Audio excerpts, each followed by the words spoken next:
I am going to come back, unrecognizable.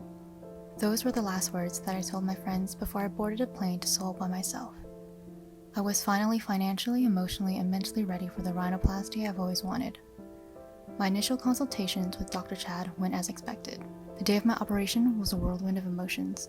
Everything happened so fast. I remember being greeted by the kind staff, then being pushed from room to room and instructed to do a billion things at once.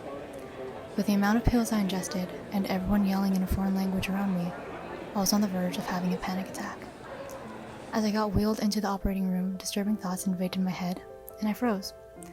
I almost changed my mind right then and there. But I already flew all the way here and paid for the surgery, so why wouldn't I go forth with it, right? On the day of the surgery, you can't expect a list of steps, as everyone's anatomy and specific goals for each surgery are different. Rhinoplasties are either done as a closed or open procedure, where incisions are either hidden inside the nose, or in the case of an open procedure, an incision is made across the columella.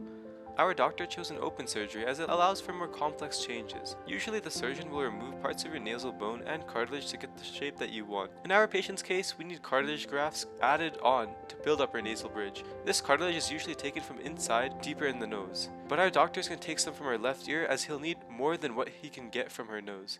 After rebuilding the nose bridge, the doctor focused more on a functional part of the surgery, the crooked septum. Fixing a deviated septum is called a septoplasty, but many plastic surgeons will do it alongside a rhinoplasty. Our surgeon carefully trims cartilage from the sides of the septum and repositions it. Unfortunately, moving the cartilage isn't just enough. He'll have to trim a part of the bone. While he swiftly shaves off pieces of bone, he thinks about the risks that may come from this, like excessive bleeding and potentially even a large amount of clotted blood that'll have to be drained later. At the end, the incisions are closed in a way that keeps them fairly hidden. As our doctor expertly closes his last incision, the one made on the columella, he takes a deep breath, as well as a sigh of relief.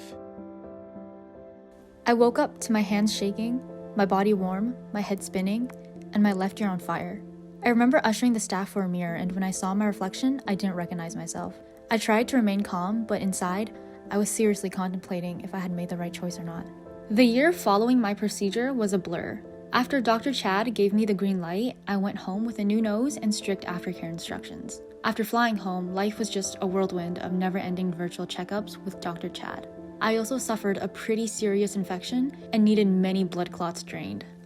Honestly, I might have to go back to him in a few years for a revision rhinoplasty, which is not uncommon for patients to have to do. When I think about the amount of time I've spent on my nose alongside the dissatisfaction and financial burden, I really don't think it was worth it for me. While these cosmetic surgeries can impact people's lives in a positive way, I just don't think I was as aware of the pros and cons as I should have been. The entire process has taken a toll on me, mentally and physically. I really didn't lie when I said I was going to come back unrecognizable.